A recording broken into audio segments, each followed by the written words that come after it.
Hello दोस्तों, सरकारी नौकरी में आप सभी को बहुत बहुत स्वागत है। मैं हूं आकाश और जैसा आप सभी लोग जानते हैं, इस वीडियो में पहले ही मैंने टाइटल दे दिया है कि इस वीडियो में हम बात करने वाले हैं BHU यानी बनारस हिंदू यूनिवर्सिटी के बीकॉम के एंट्रेंस पेपर के बारे में। तो एंट्रेंस पेपर यहाँ 2016 का बताया जाएगा, जिसमें टोटल 150 क्वेश्चन है और इन्हें 25-25 क्वेश्चन करके 6 पार्ट में डिवाइड करके अलग अलग वीडियो में बताया जाएगा। तो आशा करते हैं आप लोगों को वीडियो अच्छी लगेगी और क्वेश्चन पेपर देखने में भी अच्छा लगेगा और समझ आएगा। तो चलिए आइए चलते हैं हमारे क्वेश्चन पेपर की तरफ। उससे पहले मैं एक बात आप लोगों को कहना चाहता हूँ कि यार शेयर करो अपने दोस्तों के साथ व्हाट्सएप पे, फेसबुक पे, और चैनल सब्सक्राइब करना चाहें तो कर सकते हैं। और इन सब में कोई पैसा नहीं लगता, एकदम फ्री ऑफ कॉस्ट है। तो लाइक करना मत भूलें, और लाइक तो किया ही करो, अच्छा लगता है थोड़ा। ना तुम्हारी जेब से कुछ जाना है, ना मेरे जेब में कुछ आना है। लाइक करने से जो आना है वो तो ऐसे ही आ जाना है, लेकिन लाइक करोगे तो थोड़ा अच्छा लगता है। तो चलिए आइए क्वेश्चन पेपर की तरफ बढ़ते हैं। हैव अ ग्रेट डे दोस्तों। अगर आप 2016 की तरह और पिछले ईयर के 2015, 2014, 13, 12 के भी क्वेश्चन पेपर देखना चाहते हैं, या बीकॉम के अलावा कोई और सब्जेक्ट के भी पेपर देखना चाहते हैं, या किसी और यूनिवर्सिटी के पेपर देखना चाहते हैं, तो आप हमारे चैनल पर विज़िट कर सकते हैं। या फिर कुछ भी और देखना चाहते हैं तो हमारे चैनल पर विज़िट कर सकते हैं। वहाँ हो सकता है आपके काम की और बहुत सारी चीज़ें मिल सकें, तो विज़िट कीजिए। आइए चलते हैं। विज़िट करने के लिए आपको कुछ भी नहीं करना है, बस नीचे जो सरकारी नौकरी लिखा हुआ है उस पर बटन हिट कर देना है और आप हमारे चैनल पर होंगे। वहाँ आप सर्च करके आपकी चीज़ें ढूंढ सकते हैं। या फिर और पार्ट देखने के लिए आप नीचे डिस्क्रिप्शन में और सारे पार्ट की लिंक देख सकते हैं, हमारी साइट की लिंक देख सकते हैं। वहाँ आपको आपकी पसंद के और सारे वीडियोस भी मिल जाएंगे। सो दोस्तों, जो आपकी स्क्रीन पे क्वेश्चन पेपर है ये 2016 का है, बीकॉम का एंट्रेंस पेपर BHU की तरफ से, जो BHU में ही आया हुआ था। तो कुछ इसका कोड नंबर 133 है, आप लोग देख सकते हैं सामने लिखा हुआ है। तो आइए बढ़ते हैं क्वेश्चन की तरफ। तो ऊपर देखिए इंस्ट्रक्शन लिखे हुए हैं, 450 नंबर का है एंड 2.5 घंटे का। तो हर प्रश्न 3 मार्क्स के हैं। कहने का मतलब ये कि टोटल 150 प्रश्न हैं। तो 25-25 क्वेश्चन करके 6 पार्ट में वीडियो कंप्लीट की जाएगी हमारी तरफ से। तो उम्मीद करते हैं पसंद आएगी आप लोगों को। आइए चलते हैं वेरी फर्स्ट क्वेश्चन की ओर। तो पहला क्वेश्चन है, the total number of stock exchange in India is. Bharat में कुल स्कंध विपणियों की संख्या है। ऑप्शन दिए हुए हैं 20, 21, 22, 23, यानी 20, 21, 22 एंड 23। तो राइट ऑप्शन आप लोगों को पता होगा नहीं, आप लोग कोशिश करिए और सॉल्व करने की कोशिश कीजिए, क्योंकि आप लोग कितने पानी में इससे खुद को नाप पाएंगे। आइए चलते हैं नेक्स्ट क्वेश्चन की ओर, क्वेश्चन नंबर 2। तो क्वेश्चन नंबर 2 कह रहा है, on dissolution of a firm, all the assets are transferred to a realization account at their return value, mark value, book value, your cost or market value, whichever is less।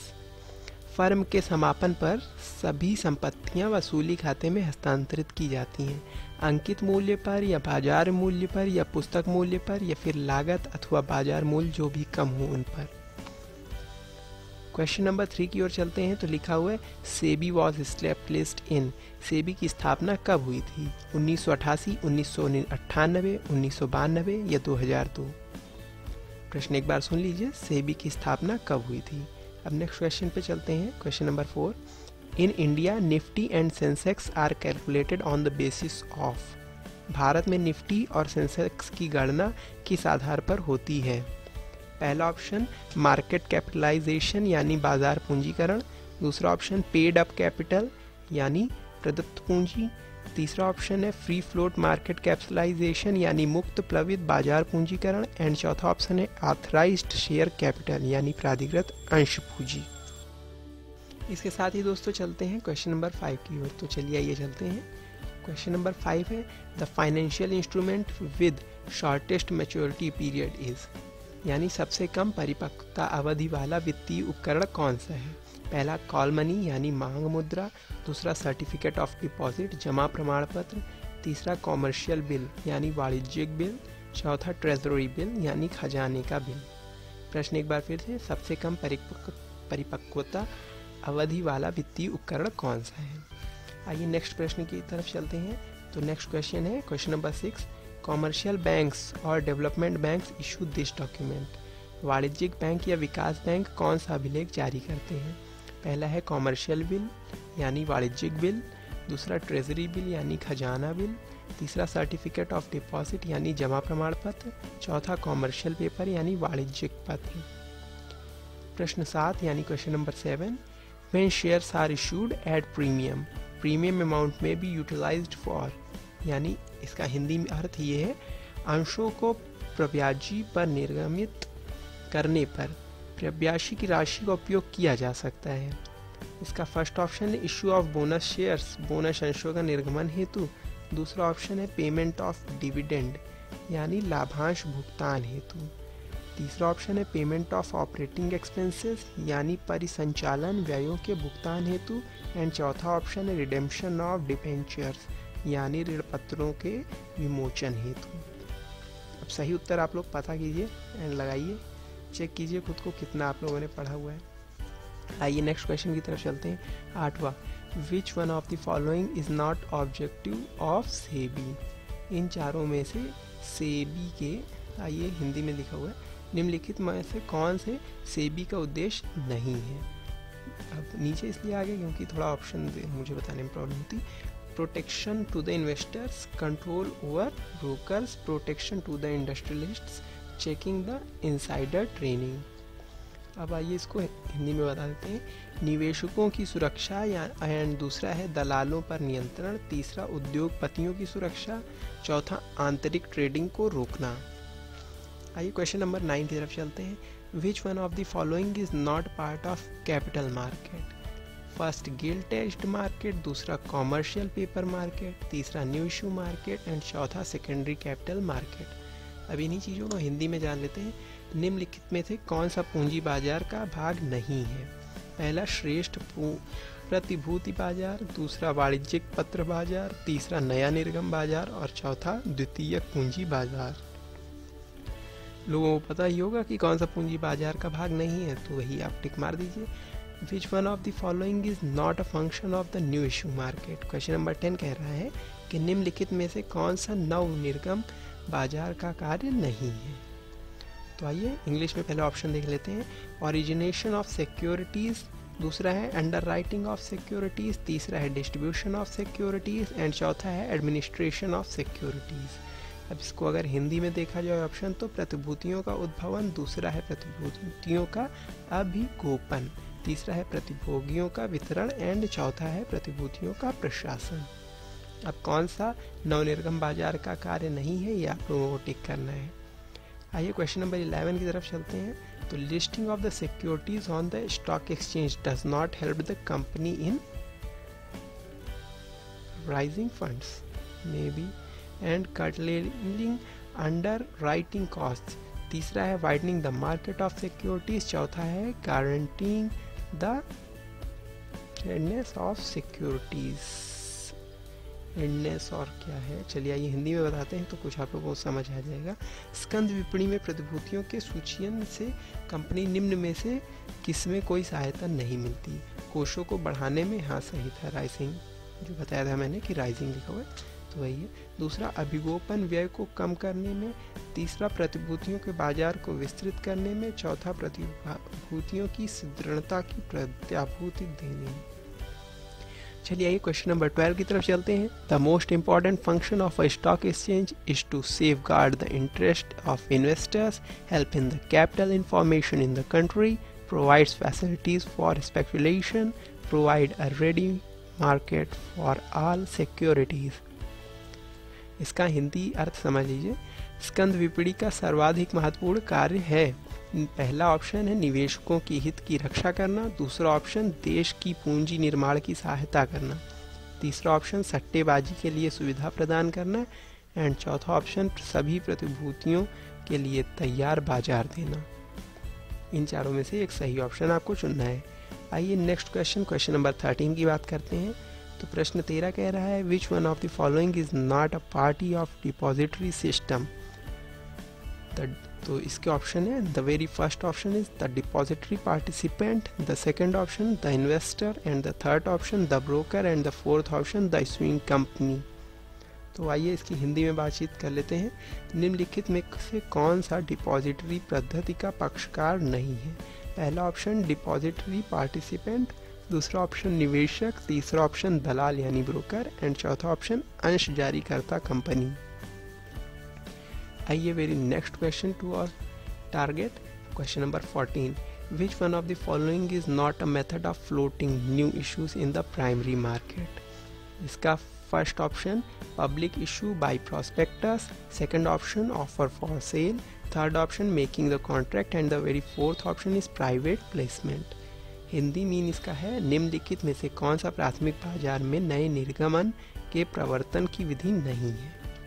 इसके 4 option दिए गए हैं यानी 4 विकल्प हैं। तो पहला विकल्प है प्रविवरण द्वारा सार्वजनिक निर्गमन, दूसरा विक्रय के लिए प्रस्ताव, तीसरा प्रसंविदा करना, चौथा निजी प्लेसमेंट।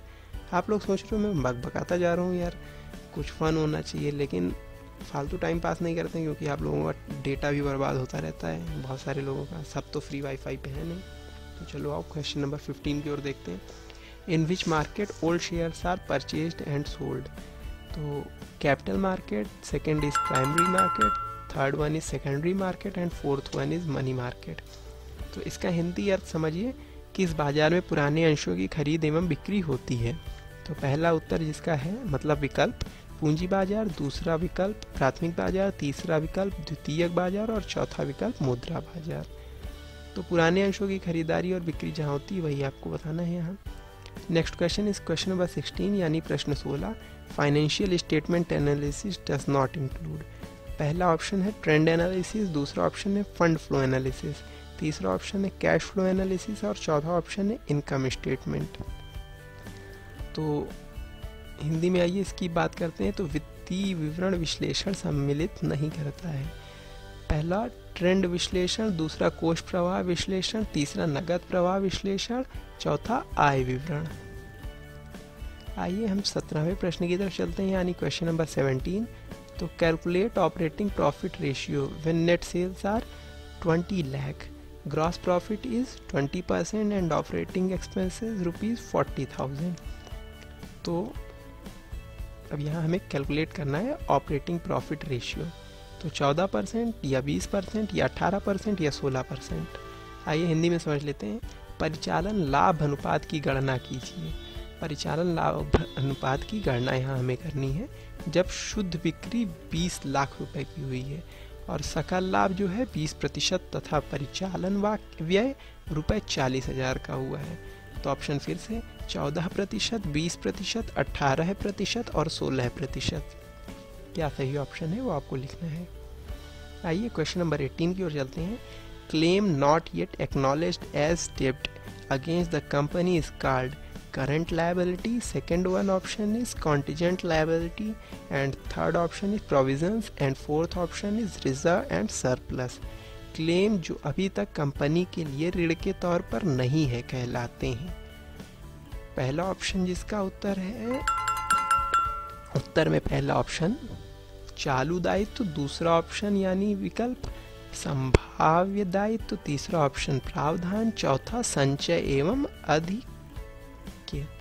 आधिक्य। सो आइए क्वेश्चन नंबर 19 की ओर चलते हैं। Sale of fixed asset is to be shown under the head. पहला ऑप्शन ऑपरेटिंग एक्टिविटीज, दूसरा ऑप्शन फाइनेंसिंग एक्टिविटीज, तीसरा ऑप्शन इन्वेस्टिंग एक्टिविटीज एंड चौथा ऑप्शन एनी अदर एक्टिविटीज। तो आइए इसको हिंदी में जान लेते हैं। स्थायी संपत्ति की बिक्री को निम्न शीर्षक के तहत दिखाया जाता है। पहला ऑप्शन परिचालन गतिविधि, दूसरा ऑप्शन वित्तीय गतिविधि, तीसरा ऑप्शन निवेश गतिविधि और चौथा ऑप्शन अन्य गतिविधि। आइए क्वेश्चन नंबर 20 की ओर यानी प्रश्न 20 की तरफ चलते हैं। The expenses related to the main operations of the business are selling expenses, administrative expenses, जो ये लहराता हुआ लिखा हुआ है administrative expenses, तीसरा ऑप्शन ऑपरेटिंग एक्सपेंसेस एंड चौथा ऑप्शन नॉन एडमिनिस्ट्रेटिव एक्सपेंसेस। आइए हिंदी में इसको जान लेते हैं। तो व्यवसाय के मुख्य संचालन से संबंधित व्यय कहलाते हैं। पहला ऑप्शन है, पहला विकल्प बिक्री व्यय, दूसरा विकल्प प्रशासनिक व्यय, तीसरा विकल्प संचालन व्यय और चौथा विकल्प गैर प्रशासनिक व्यय। आइए प्रश्न 21 यानी क्वेश्चन नंबर 21 की तरफ चलते हैं। A financial statement that shows both rupee and percentage in the report is referred to as. The very first option is a common size statement and the second option a relative statement of inquiry and the third option is a balance sheet and the fourth option a proportion financial statement। आइए हिंदी में जान लेते हैं, let's no it. एक ऐसा वित्तीय विवरण जो रुपए तथा प्रतिशत दोनों को प्रतिवेदन में दर्शाता है कहलाता है एक पहला सामान्य आकार विवरण, दूसरा समता का सापेक्ष विवरण, तीसरा आर्थिक चिट्ठा, चौथा आनुपातिक वित्तीय विवरण। आइए नेक्स्ट क्वेश्चन की तरफ चलते हैं। Question number 22, net working capital is. पहला option current liabilities less current assets, दूसरा option marketable securities and cash, तीसरा option the excess of current assets over current liabilities, चौथा option the total assets less current assets. इसके हिंदी व्यय को देखिए, हिंदी अनुवाद को, शुद्ध कार्यशील पूंजी है। क्या है? 4 ऑप्शन है, उनमें से एक ऑप्शन सही होगा जो आपको बताना है। पहला है चालू दायित्व या चालू संपत्तियां, दूसरा है बिक्री योग्य प्रतिभूति एवं नकद, तीसरा है चालू संपत्ति का चालू दायित्व पर आधिक्य, चौथा कुल संपत्ति चालू संपत्ति जो है वो। आइए हमारे नेक्स्ट प्रश्न की तरफ चलते हैं। Question number 23, while preparing cash flow statement cash and cash equivalents consist of assets which can be converted into cash within, option है 2 मंथ, 4 मंथ, 3 मंथ और 6 मंथ। ऑप्शन एक बार फिर से, 2 महीने, 4 महीने, 3 महीने या 6 महीने। हिंदी में एक बार प्रश्न को सुनिए।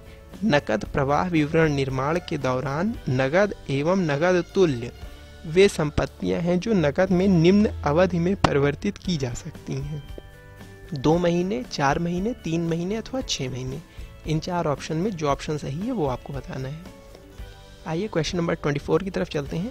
तो क्वेश्चन 24 कह रहा है the ratio which provide information regarding the long run operation of the business is. तो first option activity, second solvency, third profitability and fourth liquidity. व्यवसाय के दीर्घकालीन परिचालन से संबंधित सूचना निम्न अनुपात से प्राप्त होती है। इसके 4 ऑप्शन है। पहला है गतिविधि, दूसरा है शोध क्षमता, तीसरा है लाभदायकता एंड चौथा है तरलता। आइए क्वेश्चन नंबर 25 की तरफ चलते हैं। तो क्वेश्चन नंबर 25 यानी इस पार्ट का हमारा लास्ट क्वेश्चन जो है, amount set aside to meet the losses means losses due to bad डेब्ट is a. 4 option provision, reserve, liability and fund. तो 4 ऑप्शन है, एक बार हिंदी में इसको सुनते चलिए। डूबते ऋण के हानियों के लिए रखी जाने वाली राशि है प्रावधान, संचय, दायित्व व कोष। अब ऋण के हानियों के लिए रखी जाने वाली राशि क्या है ये आपको यहाँ बताना है। आशा करते हैं 25 क्वेश्चन आप लोग आराम से सॉल्व कर रहे होंगे एंड समझ के इसके आंसर देंगे। एंड नेक्स्ट पार्ट देखने के लिए वीडियो का नेक्स्ट पार्ट आप नीचे लिंक दी हुई है, वहाँ से और सारे पार्ट देख सकते हैं।